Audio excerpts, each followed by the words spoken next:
কিয়ামতের আলামাত এসে গেছে, তাই তো ঘরের নারী রাস্তায় নেমেছে। কিয়ামতের আলামাত এসে গেছে, তাই তো ঘরের নারী রাস্তায় নেমেছে। ওরে মাছ বাজারে কথা বলে মাছওয়ালার সাথে, স্বামী তাহার দাঁড়িয়ে আছে ব্যাগটা নিয়ে হাতে।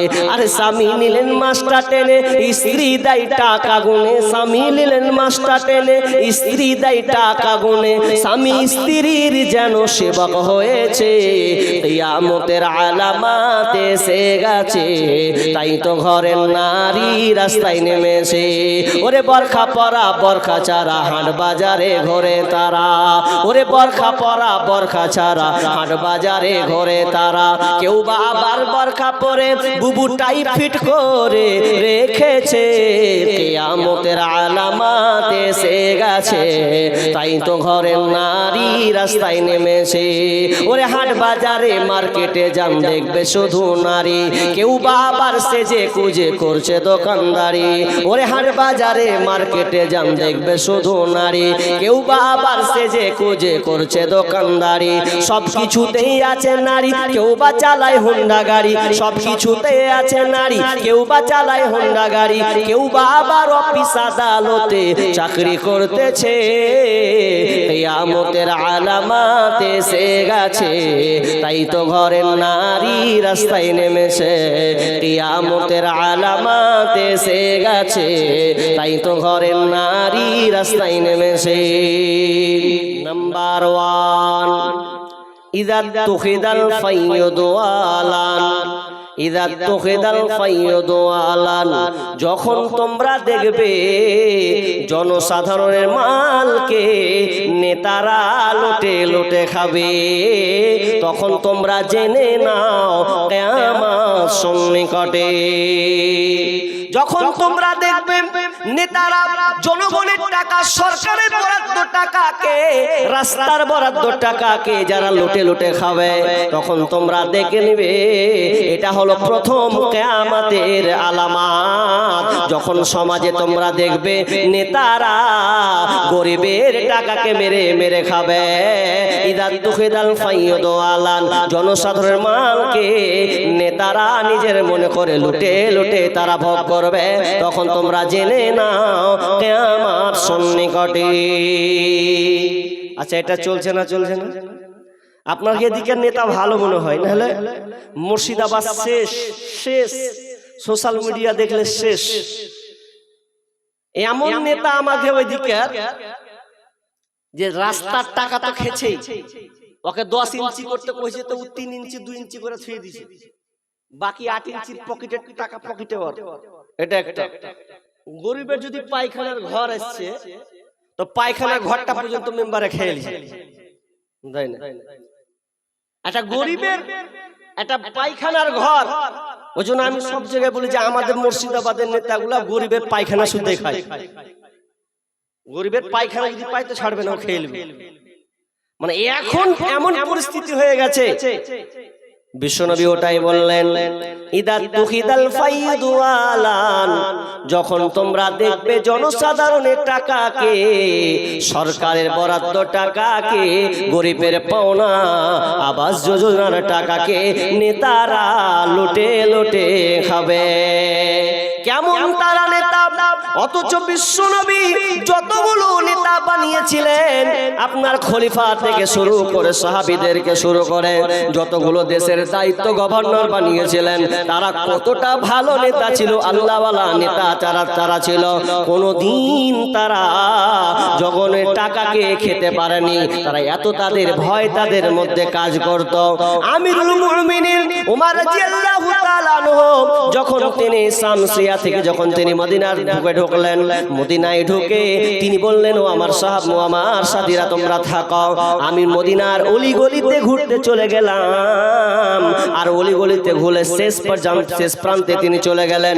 এমন সময় একটা বুড়ি মেয়ে যেন বাড়ির কোণাতে যেন বসে আছেন। ওই রাস্তা দিয়ে আমিরুল মুমিনিন যাচ্ছেন, যাবার পর ওই বুড়িটা বলছেন, ও বেটা বলো তো আমিরুল মুমিনিন উমারের খবর কি?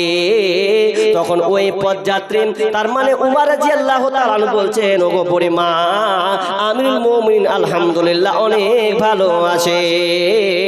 তখন বুড়িমা বলছে, তার প্রজারা তো মরছে, ও ভালো আছে, আমার অবস্থা তো ভালো নাই, আমার কষ্টের জীবন যাচ্ছে।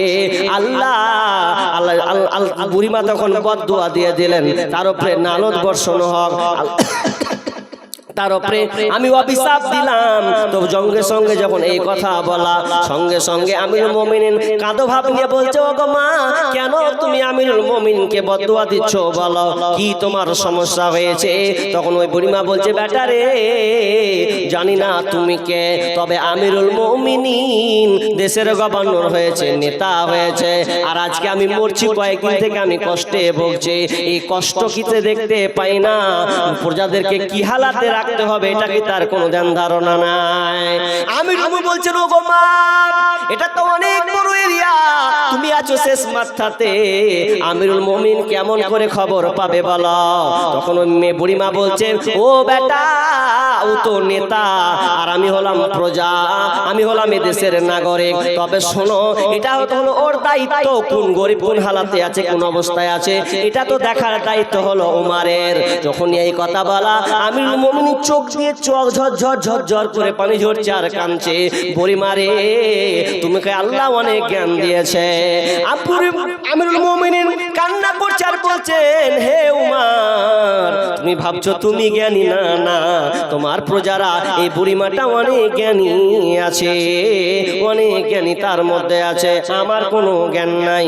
এই বলে তিনি কাঁদতে কাঁদতে এবার বলছেন, ওগো বুড়িমা, উমারের জন্য আমার দয়া হয়, মায়া হয়, বলো তো বুড়িমা, তুমি কত টাকার বিনিময়ে তোমার এই রাগ, তোমার এই ও কষ্টটাকে তুমি বিক্রি করে দেবে, কত টাকার বিনিময়ে বলো গো মা? তখন বুড়িমা বলছে, ঠাট্টা করো না। বলছে, না, ঠাট্টা করছি না গো মা, আমাকে উমারের জন্য খুব মায়া লাগে, বলো না কত টাকার বিনিময়ে তোমার রাগটাকে, তোমার কষ্টটাকে তুমি বিক্রি করবে? তখন বুড়িমা বলছে, তুমি আমাকে 25 দিনার দিলে হয়ে যাবে। তখন তিনি 25 দিনার, ঠিক আছে গো মা, আমি তোমাকে 25 দিনার দিয়ে দেব, খবরদার তুমি আমার জন্য দোয়া করে দেবে, 25 দিনার তোমাকে দিয়ে দেব। যেমন এই কথা বলা, হযরতে আলী রাদিয়াল্লাহু তাআলা আনহু যেমন ঢুকলেন, আমিরুল মুমিনিন, আসসালামু আলাইকুম ইয়া আমিরুল মুমিনিন, যখন এই কথা বলেছে, বুড়িমা হট করে যেন ভয় খেয়ে নিয়েছে, আমি কাকে নালত করতে গেলাম, আমি কার ব্যাপারে আমি খারাপ মন্তব্য করতে গেলাম, তখন ভয় যেন কাঁপতে লেগেছে। আমিরুল মুমিনিন বলছেন, ওগো মা, কাঁপার কোনো কারণ নাই, তুমি আমার ভুলটাকে ভেঙে দিয়েছো গো মা, আমি তোমার কাজ কষ্টকে আমি 25 দিনার বিনিময়ে কিনে নিয়েছি, কারণ যদি আমি আজ খোঁজ না পেতাম, তো কাল কিয়ামতের ময়দানে আল্লাহ আমাকে জবাবদিহি করতে হতো, আমাকে পাকড়াও করা হতো, জিজ্ঞাসা করা হতো, উমার রে, তোমার এলাকায়, তোমার দেশে একজন অনেক অসহায় ঢুকে ঢুকে মরেছে, কষ্টে মরেছে, আজ তোমাকে ছাড়া হবে না। তো মা, তুমি যা করেছো ভালোই করেছো, আমি তোমার এই রাগটাকে, তোমার এই কষ্টটাকে 25 দিনার বিনিময়ে কিনে নিলাম। তারা কেমন নেতা ছিলেন, তারা কেমন নেতা ছিলেন, কত তাদের মধ্যে ভয়। আর আমাদের নেতা, ওরে বাপরে, পাশের লোক বাড়ির পাশে যদি মরে মরে ঠুকরে যদি ওর কবর হয়ে যায়, তাও কোনো ওর রাগ নেই, কোনো ওরই নেই, যা হবে হবে, এখন আমার পকেটে ভরতে হবে। মালদা ডিস্ট্রিক্টে একটা প্রধানের বাড়ি দেখলাম, প্রধানের বাড়ি, মালদাতে প্রোগ্রামে ঢুকছি ভেতরে, ওর সামনে রাস্তাটা হয়ে আছে খেদড়া বেদড়া, আর বাড়িটা করেছে, হায় আল্লাহ, এমন কোটি কোটি টাকা দিয়ে বাড়িটা করেছে। তা আমি বলছি, প্রধান কি কাজ করে? কিছু নাই, ওইগুলো করে ওর বাড়ি কোটি কোটি টাকা, তার মানে গরিবের কত টাকা যে ও আত্মসাৎ করে রেখেছে তার ঠিক নাই। আমি আপনাদের নেতাদের দোষ দিচ্ছি না, ওই দিকের কথা বলছি। জি, এমন হালাত হয়ে গেছে। এক নাম্বার আলামত, নেতাগুলো ভালো হবে না। শেষে আরো নেতাদের দুইটা পয়েন্ট আলোচনা আছে, তবে এখানে মিল একটা হাদিস বলি, কেন মা বোনরা আছে তো সুদরকার আছে। আল্লাহ বলছেন, আফসোস কি, সিনফানি মিন আহলিন নার লাম আরাহুমা কওমুন মাআহুম সিয়াতুন কাযনাবিল বাকার ইয়াজরিবুনা বিহান নাস। আল্লাহ বলছেন, আমি ওই দুই শ্রেণীর লোককে দেখিনি, ওই দুই শ্রেণীর লোককে আমি এখনো দেখিনি, তবে হবে ওই দুই শ্রেণীর লোক আসবে। দেখি আমাদের এই জামানাতে আছে কিনা। এক নাম্বার বিষ্ণু বলেছেন সিনফানি মিন আহলিন নার লাম আরাহুমা কওমুন মা'হুম সিয়াতুন কা'যনাবিল বাকার ইয়াজরিবুনা বিহান নাস।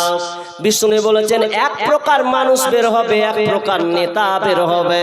কারা?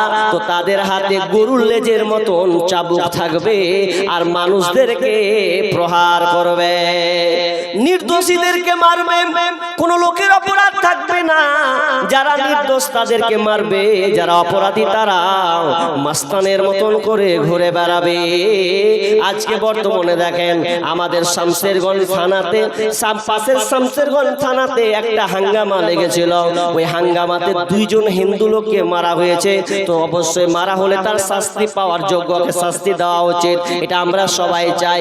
কিন্তু এমন পাল্টা হয়ে গেল 13 জনকে অসহায় গরিব লোককে তুলে নিয়ে বলছে তোরা মার্ডার করেছিস, অথচ 13টা লোক এখন পর্যন্ত জানে না আমি ওখানে ছিলাম না, অথচ আমাকে জেলে পৌঁছতে হবে। জঙ্গিপুর থেকে কোর্ট থেকে রায় হয়েছে, এদের জন্য কারা জীবন জেল হয়ে যাবে, এর আর কোনো মতে কোনো দিন ছাড় পাবে না।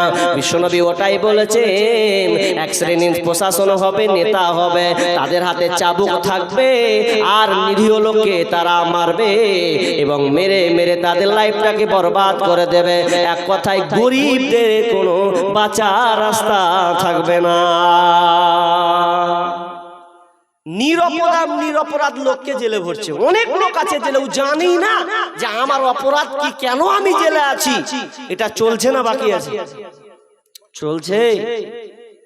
আর দুই শ্রেণী আরেকটা আল্লাহ রাসূল আফসোস করেছেন যে ওটাও দেখিনি, ওটাও ঘটবে। কি?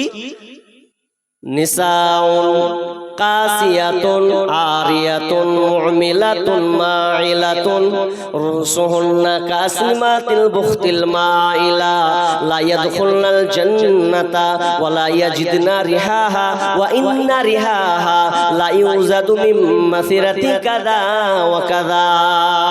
বিশ্বনবী বলেছেন দুই শ্রেণীর লোক হলো ওরা যে এক প্রকার নারী বের হবে, মেয়ে বের হবে, যেই মেয়েটা নিসাউন কাপড় পরে থাকবে, আর ইয়াতুন উলঙ্গ পোশাক পরে থাকবে। যেই মেয়েটা পোশাক পরবে কিন্তু পোশাকটা পোশাক নয়, উলঙ্গ পোশাক পরে থাকবে।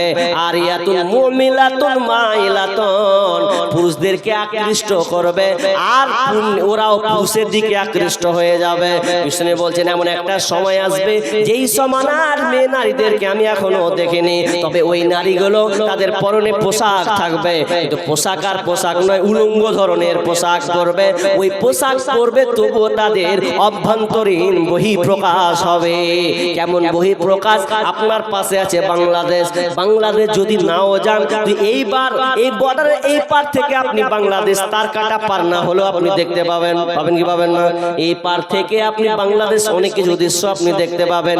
ওই রকমই মেয়েরা এমন একটা পোশাক পরবে, ওকে যেতে হবে না, আপনি দূর থেকে আপনি মেয়ের ওই শরীরের আভ্রু তার ইজ্জত আপনি বুঝে ফেলবেন। এমন একটা পোশাক পরবে যেই পোশাকটা এত জঘন্য। বিশ্বনবী বলেছেন মেয়েরা পোশাক পরবে, নারীরা পোশাক পরবে, তবে পোশাকটা হবে উলঙ্গ পোশাক। দেখেন আজকে পোশাকগুলো মেয়েরা কেমন পরছে, টাইট ফিট পোশাক, এমন পোশাক পরছে। আর অনেক খালারাকে দেখছি, আমার বোনদের দেখছি বরখা পরছে, টাইট ফিট বরখা পরছে, আছে না নাই? টাইট ফিট বরখা আর সমস্ত অঙ্গ পেছন দিক থেকে বোঝা যাচ্ছে, বরখা পরার পরেও যদি বোঝা যাচ্ছে। আচ্ছা ওই বরখার কোনো দাম আছে ইসলামে? জি কোনো ভ্যালু নাই, এমন পোশাক পরছে।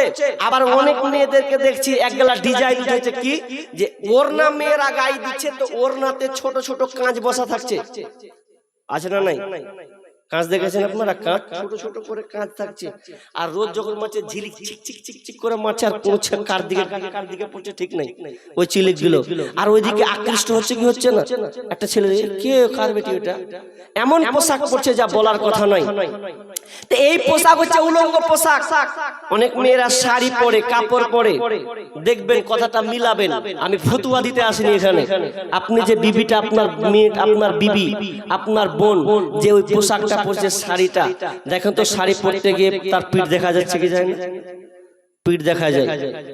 সামনের দিক দেখা যাচ্ছে, কোমর দেখা যাচ্ছে, তাহলে এই পোশাক পরে, এর পোশাকটা হচ্ছে উলঙ্গ পোশাক। আপনি পোশাকটা পরুন, ওপর দিয়ে চাদর চড়িয়ে দেন না, কোনো অসুবিধা নাই। কিন্তু আজকে আমরা পোশাকগুলো কেমন করছি, শুনে বলছেন পোশাকগুলো হয়ে যাবে উলঙ্গ টাইপের পোশাক। শুধু তাই নয়, কাসনিমাতিল বুখতিল মাইলা, ওই নারীরা পোশাক তো পরবেই পরবে, মাথার চুলকে উটের কুজের ন্যায় বানিয়ে দেবে। কেমন দেখবেন, অনেক মেয়েরা দেখবেন মাথায় খোপা বাঁধে, খোপা বুঝেন আপনারা, মাথায় খোপা বাঁধে, উঁচা করে চুলটাকে রেখে দেয়, ওটা কুজের ন্যায়ের সঙ্গে তুলনা করা হয়েছে। বিষ্ণু বলছেন যারা চুলের খোপা বাঁধবে, উঁচু করে রাখবে, এটা বোঝা যাবে উটের কুজের মতন করে বানাবে। বিষ্ণু বলছেন লা ইয়াদখুলাল জান্নাতা, ওই নারীরা কোনোদিন জান্নাতে যাবে না, যাবে না, যাবে না। লা ইয়াদখুলাল জান্নাতা ওয়ালা ইয়াজিদনা রিহাহা ওয়া ইন্না রিহাহা লা ইউজাদু মিন মাসিরাতি কাযা ওয়া কাযা। শুধু তাই নয়, জান্নাতে যাবে না, যাবে না, জান্নাতের সেন্ট পর্যন্ত তারা পাবে না। কারণ জান্নাতের সেন্ট অনেক দূর থেকে পাওয়া যাবে, হতভাগা ওই নারীটা পাবে না, যেই নারীটা উলঙ্গ পোশাক পরে রাস্তায় চলে এবং তার চুলের ভেনিকে তার উটের কুজের মতন করে গুটিয়ে নেয় আর পর পুরুষকে দেখায়, ওই মেয়েটা কোনোদিন জান্নাতে যাবে না। বিশ্বনবী দুইখানা আলামত এখানে বর্ণনা করলেন। নাম্বার 1, নেতা হবে, লুটপাট করে খাবে। ওয়া আমানাতু মাগনামান, আমানতের খেয়ানতি চলবে, আমানত ঠিক বহাল থাকবে না। যাকে আমানত দায়িত্ব দেওয়া হবে, আমানত সে টিকে রাখতে পারবে না। আপনাদের বলে বর্তমানে নামাজি পাওয়া যাবে, মুসল্লি পাওয়া যাবে, দাড়িওয়ালা মুসল্লি পাওয়া যাবে, টুপি পরনেওয়ালা মুসল্লি পাওয়া যাবে, কিন্তু আমানতদার মুসলমান পাওয়া কঠিন আছে। দাড়িওয়ালা মুসল্লি পাবেন, টুপিওয়ালা মুসল্লি পাবেন, কিন্তু আমানতদার বিশ্বস্ত মুসলিম পাওয়া খুব মুশকিল আছে। দেখেন আমানতদার একটা মুসলিম, আপনি একটা নামাজি লোক, দাড়ি ছেঁড়া আছে, টুপি পরে আছে, ও আপনার কাছে বলছে ভাই খুব বিপদে পড়েছি, 5,000 ধার নিব। আচ্ছা বলেন আপনি সঙ্গে সঙ্গে দিবেন? আপনি সঙ্গে সঙ্গে দিবেন তো দিবেন নেই, খালি ভাববেন ওকে দিব না, দিব না, দিব দিব, হ্যাঁ দিবে, টাকা তো ভেজালে পড়ে যাবো, দিবে কিনা আল্লাহ জানে। অথচ লোকটা নামাজ পড়ে, লোকটা দাঁড়িয়ে আছে, মাথায় টুপি আছে, এরপরও আপনি বলছেন লোকটা আমাকে টাকা দিবে তো, আমাদের সঙ্গে দিবে তো, আমি তোকে টাকাটা দিয়ে দেবো। জি, এমন যুগ হয়ে গেছে, আপনি একজনকে টাকা দিবেন তো আপনি ভয় করছেন টাকা দিব তো পাবো তো। এখনকার আবার টাকা দিয়ে ওর পাশে পাশে ঘুরতে হচ্ছে, টাকা দিবি না, তোর মেয়েটা খেয়ে গেছি না, কয় লাখ টাকা দিয়ে দিবে, 2 লাখ টাকা দিই তোকে, আমি 5,000 দিয়েছি পাবো। একজনের টাকা চাইতে গেছে, হাজি ভাই খুব বিপদে, তুমি তো হয়ে গেলো 1 বছর টাকাটা দাও। ওকে আবার উল্টা শুনেছে, টাকা নেই তো গরু বেচে দেবো নাকি? তুই গরু বেচে দিবি, তুই তোর কিডনি বেচে দিবি, তোর ব্যাপার। জি, এখনকার টাকা ধার দেওয়া বিপদ, দিয়ে গেলে আর পাওয়া যায় না, হাওয়া মনে হচ্ছে মানে দিয়ে আমি ভেজালে পড়ে গেছি। জি, এটা সমাজ, মানে আমানত ঠিক নাই। আল্লাহ বলছেন ওয়াল আমানাতু মাগনামান, আমানতের খেয়ানতি চলবে। মসজিদের ক্যাশিয়ার ঠিক মতন আমানত রাখতে পারবে না, সর্দার আমানত রাখতে পারবে না, মেম্বার রাখতে পারবে না, প্রধান রাখতে পারবে না, যাকে যে কোনো দায়িত্ব দেওয়া হোক না কেন, আমানতের খেয়ানতি চলবে। এই আমানত যখন তোমরা দেখবে কেউ কারো আমানত রাখতে পারবে না। বিশ্বনবীর কাছে একজন এসে বলছেন মাতাসসা, ইয়া রাসূলুল্লাহ কিয়ামত কখন হবে, কিয়ামত কখন কায়েম হবে? বিশ্বনবী কিছুক্ষণ পরে উত্তর দিলেন ইদা উসিদাল ইদা জুইয়াতিল আমানাতু ফান্তাজিরিস সা, যখন তুমি দেখবে আমানত নষ্ট করা হবে তখন কিয়ামত কায়েম হবে। যখন তুমি দেখবে আমানত নষ্ট করা হবে, সাহাবীটা বুঝতে পারে না, ফাকিলা কাইফা ইয়াকুনা যালিকা, ফাকিলা কাইফা ইযাতুহা ইয়া রাসূলুল্লাহ, বলুন তো আমানত কেমন করে আবার নষ্ট হয়, কিভাবে আমানত নষ্ট হবে। বিষ্ণু বলছেন ইদা উসিদাল আমরু ইলা গায়রি আহলিহি ফান্তাজিরিস সা, যখন তোমরা দেখবে রে অযোগ্যকে দায়িত্ব যখন দেওয়া হবে, অযোগ্য যখন মেম্বার হবে, অযোগ্য যখন ক্যাশিয়ার হবে, অযোগ্য যখন প্রধান হবে, এক কথায় নিকৃষ্ট লোক যখন দায়িত্ব নেবে, তখন তোমরা জেনে নাও কিয়ামত সন্নিকটে। ভালো লোকেরা পদ পাবে না, নিকৃষ্ট লোকেরা পদ নেবে। এটা হচ্ছে আমানতের খেয়ানত। আমানতের খেয়ানত চলছে, আমি লম্বা করব না, আপনি একটু বুঝার চেষ্টা করুন। আজকে বর্তমানে আমানতের খেয়ানতি এমন ভাবে চলছে, কেউ কেন দায়িত্ব পালন করতে পারছেন না। দেখুন, একটা মালদা জেলায় এক জায়গাতে একটা সর্দার, ওকে গ্রামের মোড়ল ওকে দায়িত্ব দিয়েছে। তো লোকটা প্যারালাইসিস মানে হয়ে গেছে অলরেডি। প্যারালাইসিস রোগী তো আর ঠিক মতন কাজ করতে পারবে না, বিছানায় শুয়ে থাকবে। তো গ্রামের লোক এসে বলছে, হ্যাঁ গো চাচা, আপনি তো প্যারালাইসিস মানুষ, আপনার দিয়ে তো আমরা আর কাজ পাচ্ছি না, আর আপনি পারবেন না, তো আপনি রেস্টে থাকেন। আপনি যে মানুষ আমরা দায়িত্ব দিয়েছি, ওই দায়িত্বগুলো আমাদেরকে বুঝিয়ে দেন, কত কি আছে বুঝিয়ে দেন। তো চাচা তখন শুয়ে শুয়ে মুখখানকে ব্যাঁকা করা করছে, রাখ রাখ, এখানে আমি মরে গেছি নাকি?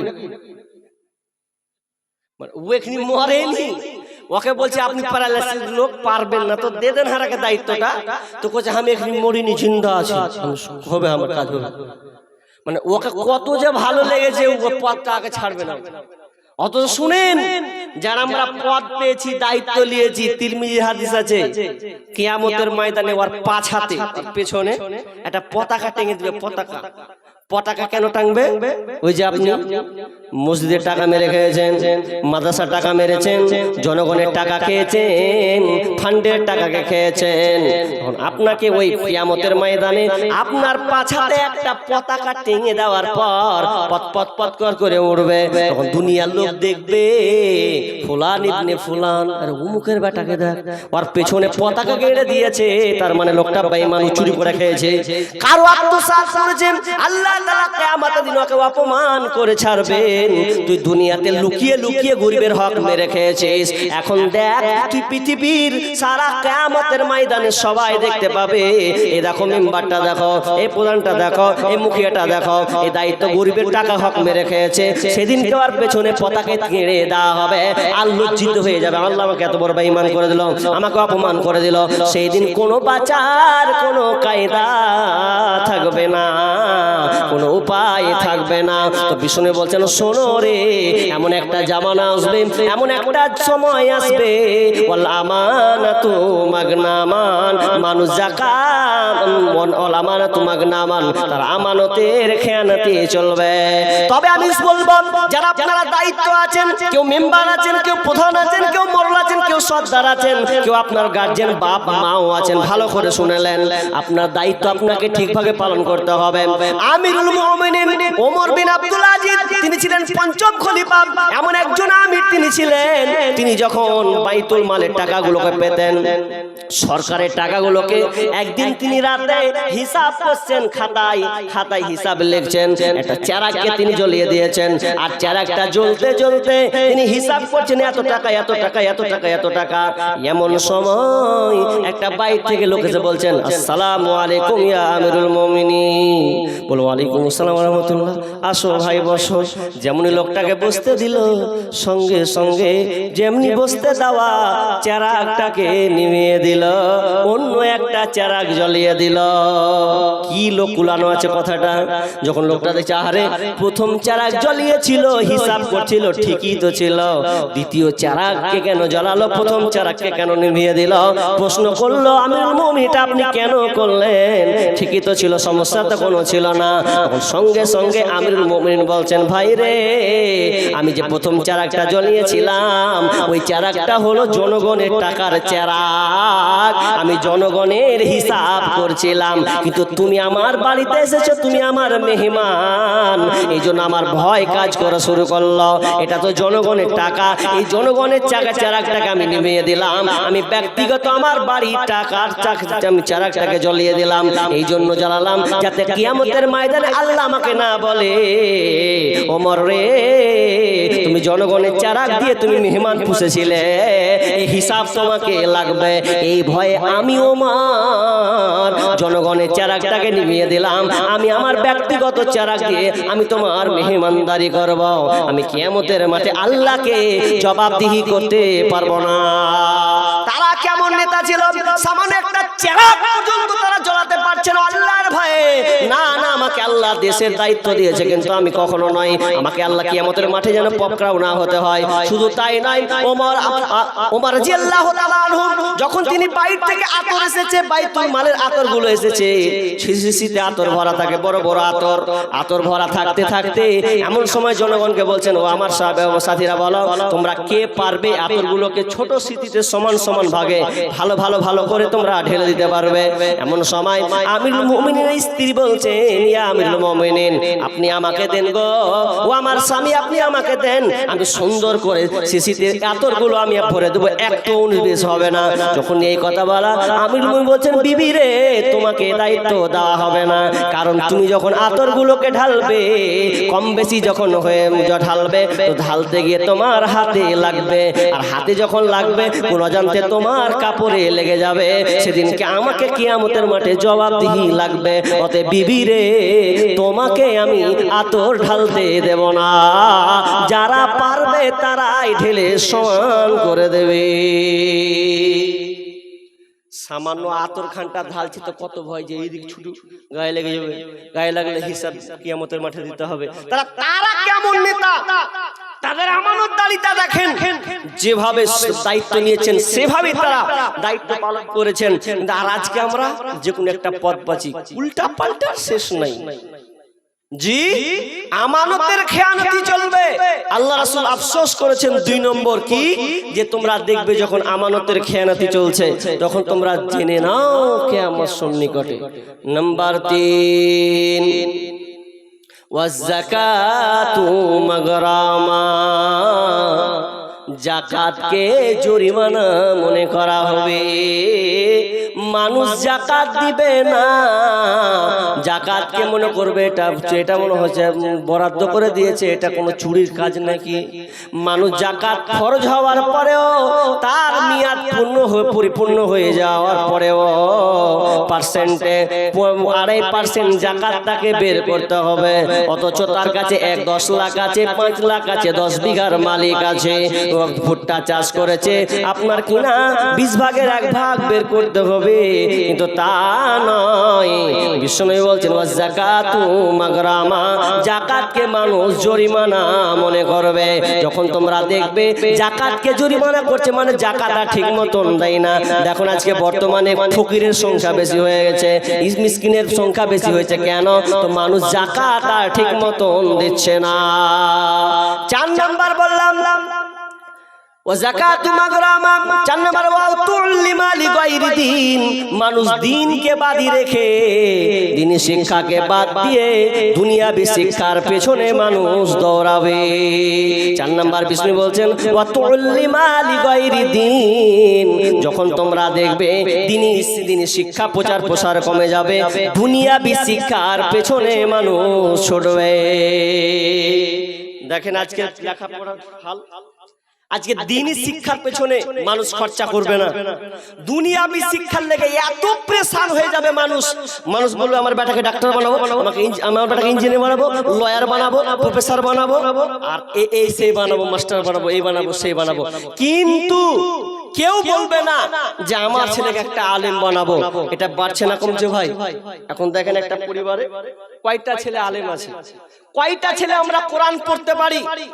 4টা বেটা যদি হয়, হাত উঠবে না যে আমার ছেলেটা কোরআন পড়তে পারে। আপনিও পারেন না, আপনার সন্তানও কোরআন পড়তে পারে না। আল্লাহ সুবহানাহু বলেছেন ওয়াতুল্লিমা লিগাইরি দ্বীন, মানুষ বেদিনী শিক্ষার প্রসার বাড়াবে। দেখেন আজকে স্কুলগুলো কমছে না বাড়ছে? স্কুলগুলো, তারপরে আপনার ছোট ছোট একাডেমি, এমন একাডেমি পাড়ায় পাড়ায় 2-4টা করে একাডেমি, হচ্ছে না? হচ্ছে। এগুলো সব দিন বাড়ছে। কি ভাই আপনাদের বক্তব্য ভালো লাগে না? মানুষ কাটতে কাটতে পালাচ্ছে, যে বক্তব্য শেষ করে দেবো, কালেকশনের দিকে যাবো নাকি? জি, অনেক মানুষ পালিয়ে গেল, মনে করছে হাসাই না, কিছু কহে না। বে বক্তালিস হাসার যুগ পার বাপ, এখন মুসলমানদের পিঠে খালি রুলার চলছে, পিঠ খালি লাঠি ছাড়া আর কিছু নেই। এখন বুদ্ধি, এখন বিবেকটা খুলুন, জাগ্রত হন, কোরআন হাদিসকে শিখুন, জানুন। বাইরে আপনি কিভাবে বাতিলের সঙ্গে কথা বলবেন শিখুন, তাহলে আপনি তাদেরকে প্রত্যাখ্যান করতে পারবেন। আজকে মাঝে মুসলমানেরা বাইরে গিয়ে লাত খেয়ে মেরে খেয়ে বাড়ি চলে আসছে, লাশ লাশ লাশ। কি করবেন? এটা আমাদের দুর্বলতা, আমাদের কারণে এগুলো হচ্ছে, কিছুই নয়। আমার একটা বিষয় আছে, আমরা মুসলিমরা মার খাই কেন? জি, তা আমরা মার খাচ্ছি নিজের লোকে। ইস ঘর মে আগ লাগি হে ঘর হি কি চিরাগ সে। নিজের ঘরের চেরাগ আমরা ঘরে নিজের চেরাগে জ্বালিয়ে দিয়েছি। মানুষ আজকে কোরআন হাদিসকে ভালোভাবে শুনতে চায় না। কে কোন জোকারি করলো, কে কোথায় কি বললো, ইনশাআল্লাহ বলবো। একটু ধৈর্য ধরেন, কিছু আসবে, ধৈর্যের সঙ্গে শুনতে হবে। জি, যেহেতু লম্বা টাইম, অনেক সময় আছে এখনো। আমি কি বললাম? আল্লাহ কি বলেন? ওয়াতুল্লিমা লিগাইরি দ্বীন। মানুষ দুনিয়াবি শিক্ষা বাদ দিয়ে দুনিয়াবি শিক্ষার পেছনে খরচা করবে, কিন্তু দ্বীনি শিক্ষার পেছনে খরচা করবে না। যেমন আপনার ছেলে মাধ্যমিক পরীক্ষা দিবে, ভালো করে শুনেন, আপনার ছেলে আপনার ভাই মাধ্যমিকে পরীক্ষা দিবে। দেখেন আপনি দুটা টিউশনি ঠিক করলেন, সকালে আর বিকালে, কেন? তো রেজাল্ট ভালো হচ্ছে, ঠিক না? ঠিক ঠিক। এখন স্কুলের টিচার টিউশনের মাস্টার বলছে 500 টাকা করে লাগবে, আপনি বলছেন লাগুক গা, লাগুক লাগুক, কিন্তু আমার ছেলে যেন মাধ্যমিক পাস করে, ভালো রেজাল্ট করে, কোনো অসুবিধা নাই। আর ওই অপোজিট চলে যান, আর ওই ছেলেটাকে যখন একটা ইমামের কাছে নিয়ে যাবেন, আচ্ছা ইমাম যদি ইমামকে জিজ্ঞেস করা হয় কতটি দিব, মৌলভী সাহেব হুজুর কতটি লাগবে, আচ্ছা মুচকি হেসে যদি ইমাম বলে দিও 300-400 টাকা, 300 টাকা কি করবে এত টাকা? অথচ মাস্টার বলেছিল 500 টাকা লাগবে, আপনি দিল উদার করে দিয়ে দিলেন, লাগলে 600 তো দিব, কোনো অসুবিধা নাই। আর আমাদের একটা ইমাম কোরআন শিক্ষা দেবে, যেই কোরআন একটা হেফ করলে 10 নেকি, এবিসি আর ওয়া পড়ে আপনি একটা নেকি পাবেন, আমাকে দলিল দেন, পাবেন না।